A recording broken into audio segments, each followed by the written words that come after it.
नमस्कार, मैं सुकन्या सिंह आप सभी दर्शकों का अन्नदाता कार्यक्रम में स्वागत करती हूं।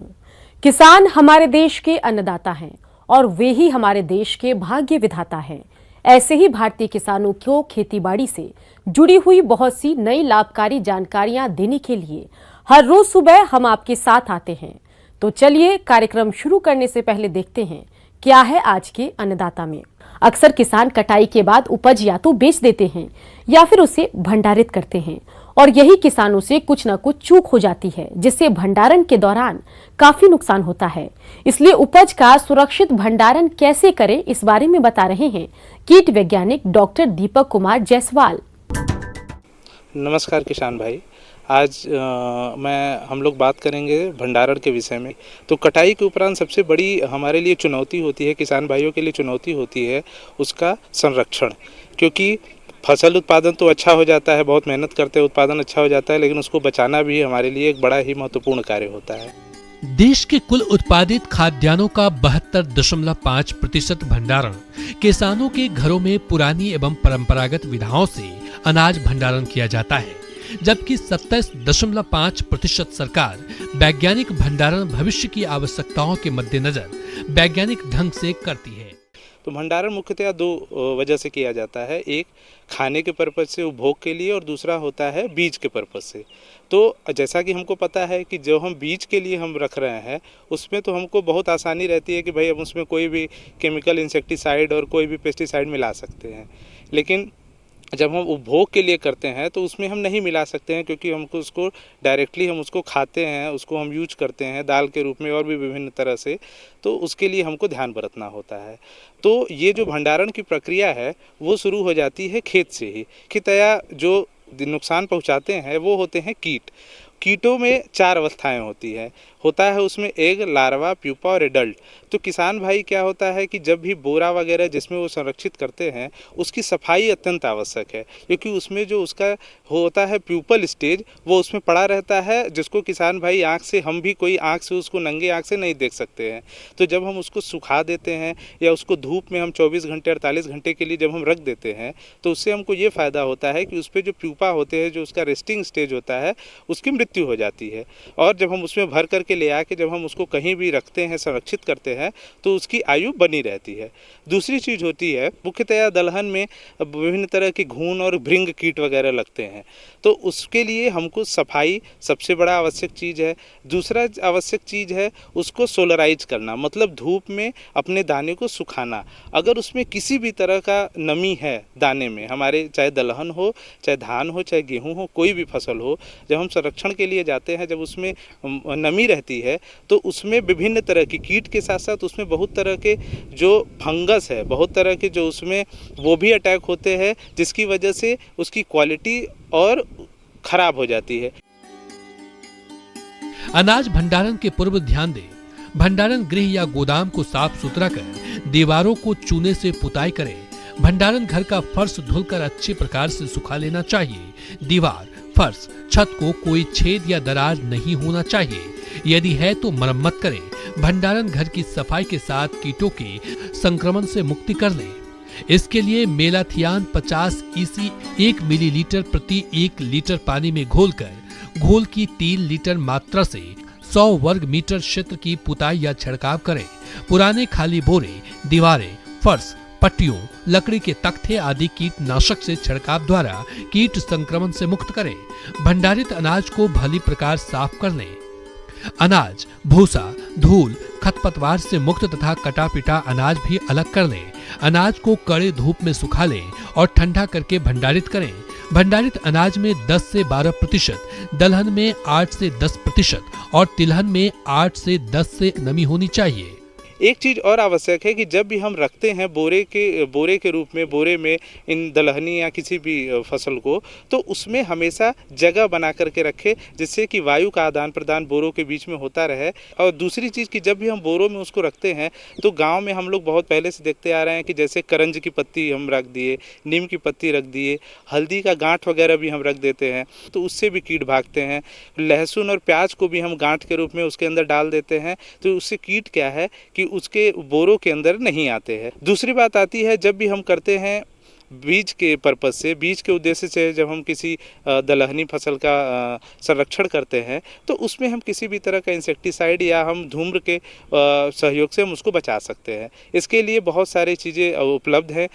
किसान भाइयों को बाज़ार में जाते हैं और बहुत सारे कीटनाशक उपलब्ध है, जैसे डेल्टामेथ्रिन हुआ और बहुत तरह के HCN हो गया। तो बेहतर है कि अगर हम जो भी बोरे रखने वाले हैं उसके नीचे प्लास्टिक का एक लेयर, एक शीट बिछा दें, या अगर हमारे पास उपलब्ध है तो सबसे बेहतर है कि लकड़ी का हम कोई उस तरह का उसको ऊंचा स्थान, ज़मीन से उसको हम थोड़ा ऊंचा रखें जिसकी वजह से उसमें नमी न आने पाए।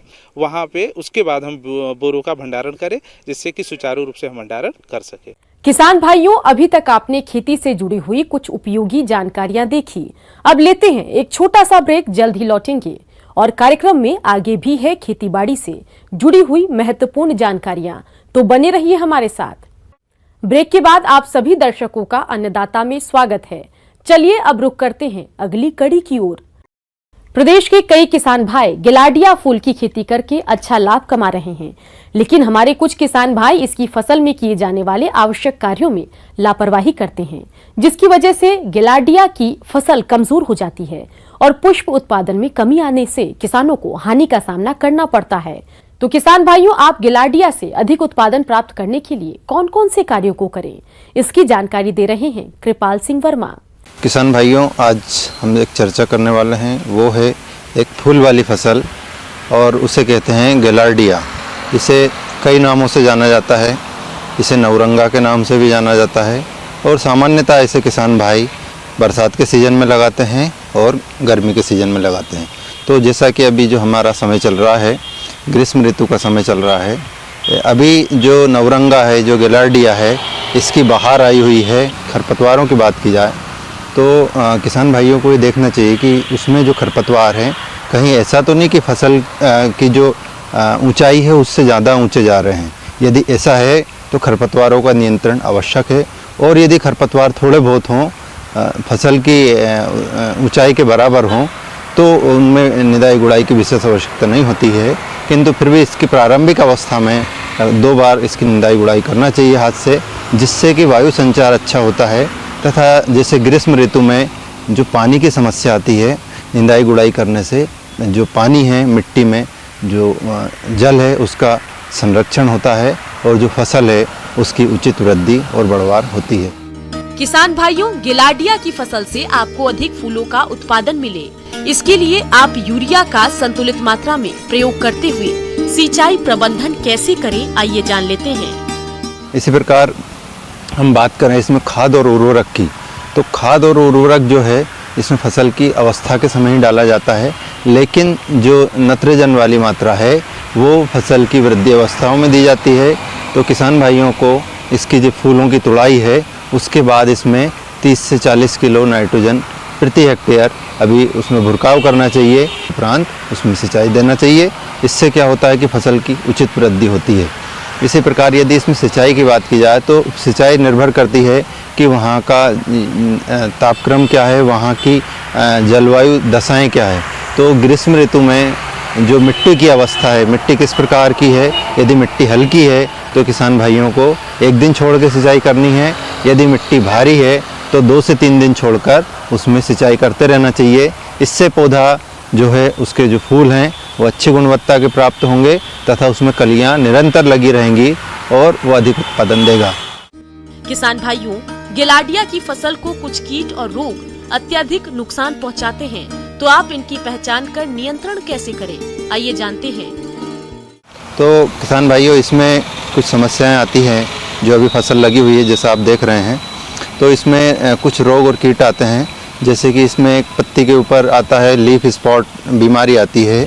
तो उसमें क्या होता है कि पत्ती के ऊपर धब्बे बन जाते हैं और इस प्रकार पौधा जो है भोजन बनाने में उसको समस्या आती है। तो इसके नियंत्रण के लिए किसान भाइयों को 1 ग्राम कार्बनडाजिम 1 लीटर पानी में घोल बनाकर और उसको छिड़काव करना चाहिए। इससे इसका प्रभावी नियंत्रण हो जाता है। इसी प्रकार यदि इसमें कीट की बात की जाए तो इसमें एक इल्ली आती है जो कि पत्तियों को क्षति पहुंचाती है और इसके उपरांत कलियों को और फूलों को भी क्षति पहुंचाती है तथा जो फूल की गुणवत्ता है वो हमारी ख़राब हो जाती है, हमारा उत्पादन ख़राब हो जाता है। तो इसके नियंत्रण के लिए किसान भाइयों को डाइमिथोएट 1 ml 1 लीटर पानी में घोलकर छिड़काव करना चाहिए। इससे इसका प्रभावी नियंत्रण हो जाता है। गिलाडिया की फसल से गुणवत्ता युक्त फूलों की प्राप्ति हो, इसके लिए फूल की तुड़ाई करते समय किन बातों का ध्यान रखें, आइए जानते हैं।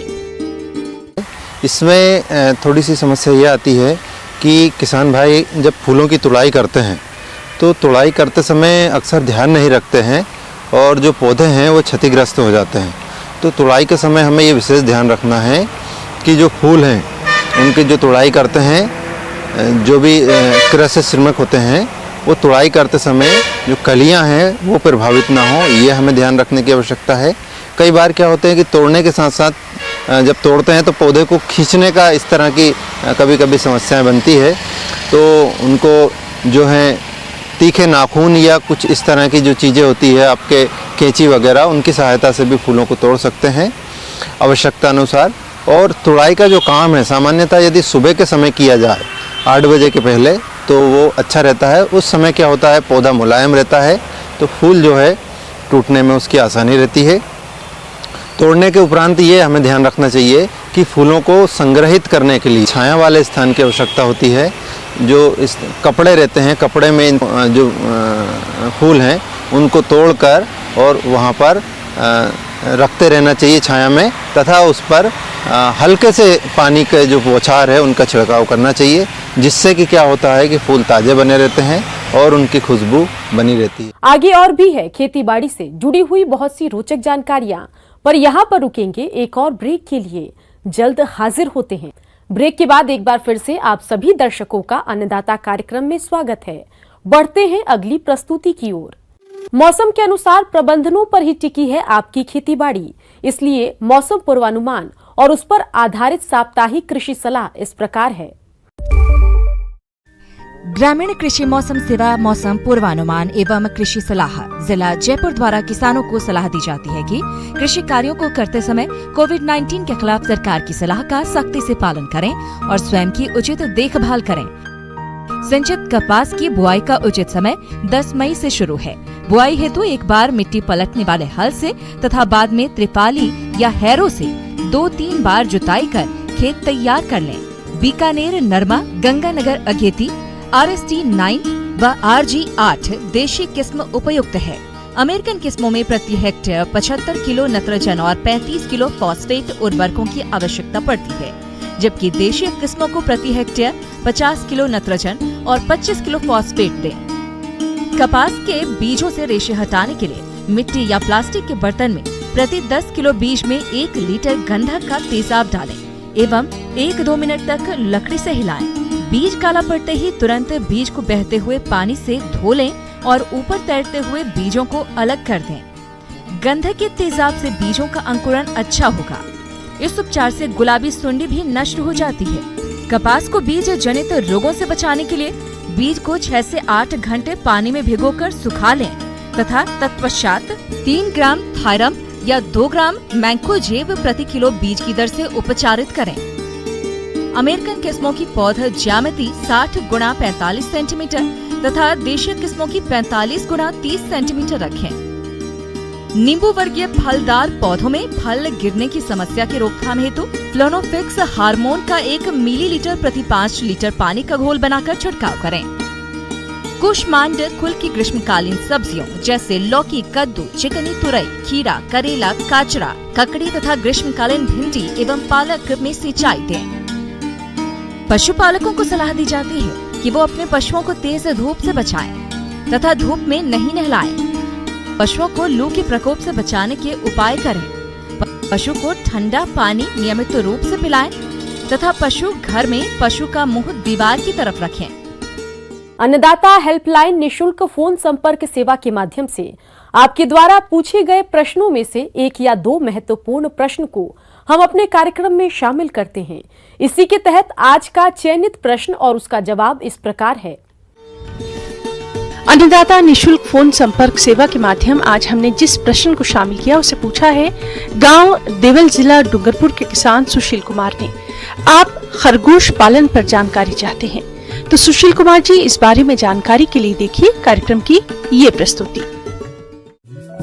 किसानों एवं बेरोजगार युवाओं के लिए एक कम लागत कम समय में बड़े मुनाफे का धंधा चल पड़ा है खरगोश पालन। इसके ऊन और मीट से 5-6 सप्ताह के भीतर लागत की दोगुनी कमाई हो जा रही है। खरगोश का मीट वसा की दृष्टि से स्वास्थ्य के लिए बेहद लाभकारी होता है। खरगोश से प्राप्त ऊन भी काफी महंगा बिकता है। खरगोश को खास तौर से मीट और उसके ऊन के लिए पाला जाता है। खरगोश पालन के लिए मुख्य रूप से उसका नस्ल का चुनाव करने में ध्यान देना चाहिए। जैसा कि ऊन उत्पादन के लिए खरगोश का नस्ल है अंगोरा, जो सफ़ेद रंग का होता है और इसका जो रोआ होता है, ऊन होता है, ये रेशम की जैसा होता है।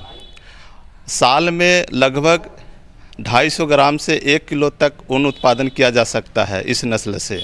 इसका वज़न 2.5 किलो से 3.5 किलो तक का होता है। उसी तरह से अगर मांस का उत्पादन के लिए अगर ध्यान दें तो मांस उत्पादन के लिए सोवियत चिंचिला है, ग्रे जाइंट है, न्यूजीलैंड वाइट है, इस तरह का नस्ल को हम लोग मांस उत्पादन के लिए रखते हैं। खरगोश की नस्ल की बात करें तो उनमें प्रमुख नस्लें हैं ब्रिटिश अंगोरा, जर्मन अंगोरा, संकर angora, Russian angora, New Zealand white, grey joint, black joint आदि प्रमुख हैं। इसके साथ ही अगर हम लोग देखें कि जो मनोरंजन के लिए जो रखते हैं खरगोश को, उसमें हावना है, इंग्लिश स्पॉटेड है, न्यूजीलैंड वाइट है, इसको हम लोग मनोरंजन के लिए रखते हैं। मांस उत्पादन में इसका जो वज़न होता है 3.5 किलो का वज़न में 2 किलो तक का हम लोग इसमें मांस उत्पादन कर सकते हैं। साथ ही इसका जो चमड़ा है, रोएदार चमड़ा होता है, उसमें बच्चों के लिए, महिलाओं के लिए टोपी और जैकेट इसमें आदि बनाया जाता है, जो कि बहुत ही कीमती होता है। एक मादा 30 दिन में 12 बच्चे तक दे देती है। ये क्रम 5 वर्ष तक चलता रहता है। खरगोश का पालन घर के पिछवाड़े, छत या फिर पार्क में आराम से किया जा सकता है। खरगोश को जालीनुमा फ्रेम बॉडी में रख सकते हैं और इसके पालन के लिए ऐसी जगह का चुनाव करें जहां हवा का आवागमन हो। गर्मियों में अधिक से अधिक 38 डिग्री तक तापमान जाता हो, क्योंकि ये अधिक गर्मी सहन नहीं कर सकते, इसलिए इस बात का खास ध्यान रखें। खरगोश पालन में निवास स्थान बहुत ही अत्यंत महत्वपूर्ण स्थान रखता है। इसमें खास करके खरगोशों को पिंजड़ा में रखते हैं। पिंजड़ा का आकार 18 इंच गुना 24 इंच गुना 12 इंच का होना चाहिए। इसको ज़मीन से 2 से 2.5 फीट के ऊपर रखना चाहिए, तख्ते पर रखना चाहिए, या तो फिर छायादार जो पेड़ है उस पेड़ पे भी हम लोग इसको 2 से 2.5 फीट के ऊपर में हम लोग टांग के रख सकते हैं। खरगोश को जमीन से 1 या 2 फीट की ऊंचाई पर रखना चाहिए, जिससे उनका मलमूत्र आसानी से नीचे गिर जाए और साफ सफाई करने में आसानी हो। इनको रोजाना स्वच्छ पानी पीने को दें। पिंजरों की साफ सफाई का ध्यान रखें। खरगोश को बिल्ली तथा कुत्तों से बचाने के लिए विशेष इंतजाम करें।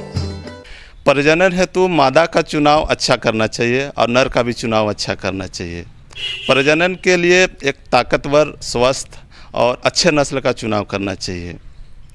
प्रजनन में देखिए 5 मादा में 1 नर का आवश्यक होता है। सामान्यतः 30 से 32 दिन का गर्भावस्था होता है खरगोशों में, और 2 से 1 सप्ताह पहले, बच्चा देने के 1 सप्ताह पहले मादा का जो पिंजड़ा में बच्चा का बॉक्स रख देना चाहिए, जिसमें कि जब बच्चा पैदा हो जाए तो वो आसानी से उसमें रखा जा सकता है। जो बच्चा पैदा होने के बाद 7 से 8 दिन के बाद वो खाने योग्य हो जाती है और 2 सप्ताह के अंदर में ही माँ से अलग हो जाती है और अपना खाना शुरू कर सकता है। खरगोश एक तरह से शाकाहारी जानवर है, जंतु है, तो इसको हरी घास जो बाज़ार के बच जाते हैं सब्जी बाज़ार में, पत्ता गोभी है, साग है, इस सब को भी हम लोग उपयोग में ला सकते हैं। किचन का जूठा है, उसको भी हम लोग इसका खाने में ला सकते हैं। लेकिन अच्छे तरीके से खरगोश पालन के लिए दाना मिश्रण का ज़रूरत पड़ेगा, जिसमें मकई 30 भाग होना चाहिए, आपका चोकर 50 से 55 भाग होना चाहिए, खल्ली 10 से 15 भाग होना चाहिए। इसमें मछली चूर्ण का भी अंश देना चाहिए। मछली चूर्ण कम से कम 5 से 3% तक देना चाहिए। इसके साथ खनिज लवण देना जरूरी होता है। खनिज लवण भी हम लोग 2% तक, हम लोग 2% तक दे सकते हैं। साथ ही इसमें नमक भी 1% मिलाना चाहिए, जिससे कि दाना मिश्रण अच्छा बन सके और संतुलित आहार खरगोश को मिल सके। साधारणतः खरगोश सभी प्रकार के भोजन अनाज खाने के लिए जाने जाते हैं। लेकिन एक पौष्टिक आहार ही किसी की अच्छे विकास को निश्चित करता है।